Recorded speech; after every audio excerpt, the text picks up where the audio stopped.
May bago na tayo mga kababayan na Agriculture Secretary. Nag-appoint na yung ating Pangulong BBM.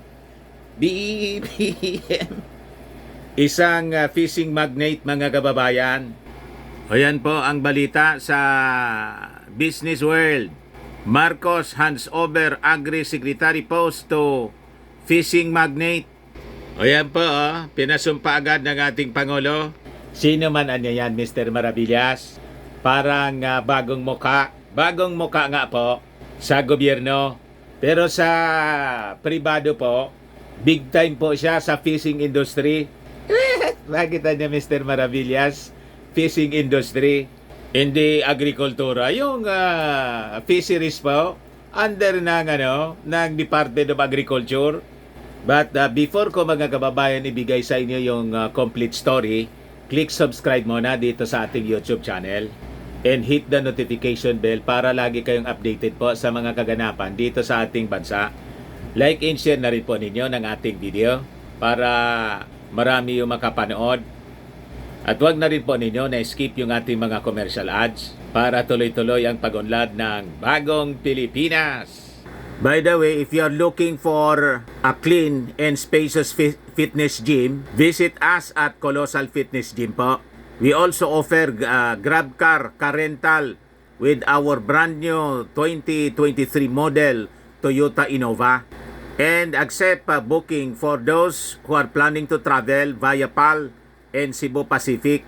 And bills payment for Meralco, bills, PLDT, etc. Colossal Fitness Gym is located at 3rd floor Security Bank Building, Lanco Business Park, Legazpi City, Albay. For inquiries po, look for Gilon Maravillas, yung aking anak. Contact number po niya, 0966-802-0949. Ayan po mga kababayan, yung aming Colossal Fitness Gym. Yan. Di ba? Yan yung aming brand new Toyota Innova. Yan. So yung mga magta-travel, ayan po yung aming gym. Mga kababayan. Di ba? Napakalaki. Very spacious po yung aming gym. Yung grand launching po siya para makita po ninyo pati yung rooftop mga kababayan ng building occupied namin, kaya kami yung pinakang malawak dito sa Albay. Ayan po, ayos. So ito ngayon mga kababayan yung bagong DA Secretary. Sino ano yan, Mr. Maravillas? Kilalanin po natin kung sino ito. Ayan po. Masabi diyan sa Presidential Communications Office, itinalaga ni Pangulong Bongbong Marcos ngayong araw na to si Francisco Tio Laurel Jr. bilang bagong secretary ng DA. Yan po yung kanyang background. Bata pa, 56 years old, 1967, no? Mas matanda ako ng isang tao, 1966 ako eh. Presidente siya po ng Confederation of the Philippines Tuna Industry Incorporated. Chairman ng Processing Sector Bangos Council of the Philippines. Big time po siya. Chairman ng World Tuna Purse. Director ng Inter-Island Deep Sea Fishing Association. Ito pa yung mga posisyon niya sa energy sector naman po. Chairman President ng Agosan Power Corporation. Caraga Hydro.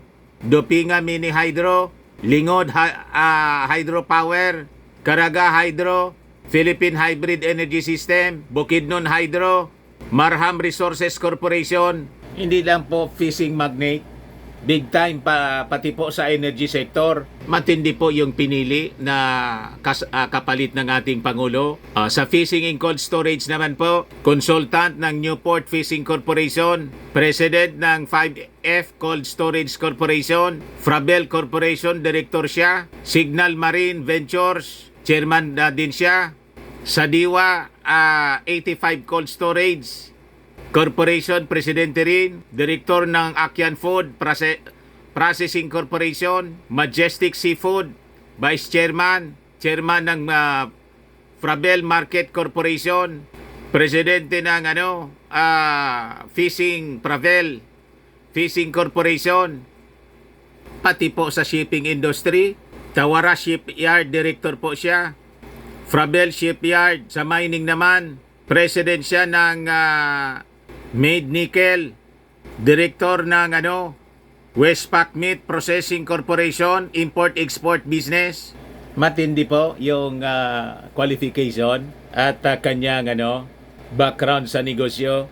Bakit niya Mr. Maravillas? Background sa negosyo yung kinuha ng ating Pangulong Bongbong Marcos. Importante kasi po mga kababayan na we engage in agribusiness. In iyong agrikultura, madali lang siya. Kailangan po maturuan ang ating mga farmers na maging mga entrepreneurs. Kaya sila mahirap Kasi yung mayayaman po, yung mga negosyante, kinakamote ng mga negosyante sa agriculture, yung ating mga magsasaka, kasi wala silang knowledge sa pagiging entrepreneur. Kaya maintain silang mahirap. Di ba yung ambisyon ng ating Pangulong Bongbong Marcos? Maiangat yung buhay ng ating mga magsasaka. So other than po mag-engage po sa modern farming and fishing, kailangan silang maturuan kung paano magnegosyo bilang mga magsasaka. Di ba maganda yon? Para hindi po yung mga middlemen, mga smugglers ng mga agricultural products ang yayaman dito sa ating bansa, kundi mismo na yung mga magsasaka. Kaya maging po si Manny Piñol, approve. Yung dating DA Secretary, natuwa po. Ayan yung post ni Manny Piñol, dating DA Secretary ni Maudigs. Congratulations!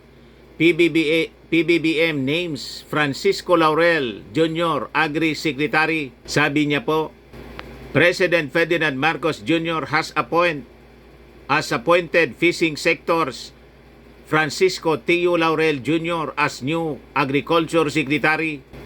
Secretary Laurel belongs to a family which operates one of the oldest fishing companies in the country. His appointment is a major breakthrough for the fisheries sector which had long been neglected. Natuwa po si Manny Piñol. Molded in the corporate world, Secretary Laurel is expected to institute reforms in the Philippine agriculture which will focus on the policy of complete value chain. Yan pong kailangan natin, yung malawak yung yung experience. Hindi basta-basta po pong opisyal. Talagang may magandang qualifications. Ngayon, ang unang utos ng ating Pangulong Bongbong Marcos sa DA Chief, ensure regulated prices of agri-commodities. Ito yun ang naging utos mga kababayan kanina sa ginawang ceremony sa Palasyo Malacanang. Ayan po, mga kababayan. Yun ang ginawang ceremony kanina. So sabi ng ating Pangulo sa interview ng mga reporters na diniscuss na niya yung administration goals sa sektor ng agrikultura na dapat i-implement ng bagong agri-chief. So sabi ng ating Pangulo, in the immediate term kailangan natin makontrol at tingnan natin kung paano natin gagawin yung rising prices ng agricultural goods. Titingnan natin ang mga ginagawa ng ating mga karatig bansa such as Thailand, such as Indonesia, such as Vietnam. At baka mayroon tayong matutunan sa kanila na pwede natin bagay dito sa Pilipinas. And that's the first that our new secretary will have to do. Sabi po ng ating Pangulong Bongbong. So ngayon mismo, mimitingin po ni Tio Laurel, Secretary Laurel, yung mga kawani ng Department of Agriculture. So sabi niya, ang tingin ko lang sa kanila talaga sa ngayon is their full cooperation dahil importante buo ang departamento sa isang goal which is basically modernization at increase of production. Yun naman po talaga yung basic. Kaya po mataas yung presyo ng mga agricultural products kasi konti po yung production. At pag may increased production tayo, ang problema, tinatago. Minamanipula ng mga middlemen, ng mga ganid na negosyante. Kaya kailangan talaga turuan din yung ating mga magsasaka and mga fishermen sa pagiging mga pagiging entrepreneur. So dapat talaga negosyante yung DA secretary para maturuan po sila, para yung tutubo po mismong mga magsasaka, hindi yung mga ganid na negosyante. Di ba? Yung nagpagod po, yung mga magsasaka, sila yung mahirap. Yung mga namimili lang na mga middlemen kasi may pera sila at may skills sa pagninegosyo, sila yung yumaman. Di ba? Yun ang masama, mga kababayan. So, kailangan talaga mabago na yung sistema po. So, si Tio Laurel, dati na din siya, mga kababayan, na member ng Private Sector Advisory Council ng Administrasyong Bongbong Marcos before siya na inappoint sa ngayon as DA Secretary. Ayun man lang po, mga kababayan. Baka lang gusto ninyo po itong itry. Firmax Firming and Lifting Cream. Pinapahid po sa mga pulses and affected area. Mainam po sa paninigas na mga kaso-kasuan. Ito naman po, Automax Radiant Serum. Sa mukha naman po yung application. Anti-aging siya po. You will look 10 years younger than your age. Sa mga cancer patients naman po, Nengxia Red Mix Fruit Drink. Hindi man po siya gamot, food supplement siya. Kaya lang, gawa siya, mga kababayan, sa goji berry. Yung goji berry may anti-cancer properties. Yung mga inquiries niyo po, idiretso na lang po ninyo sa aming messenger sa Facebook para masagot namin agad. Ayos, ako po si Dante Maravillas. Bye-bye po. God bless.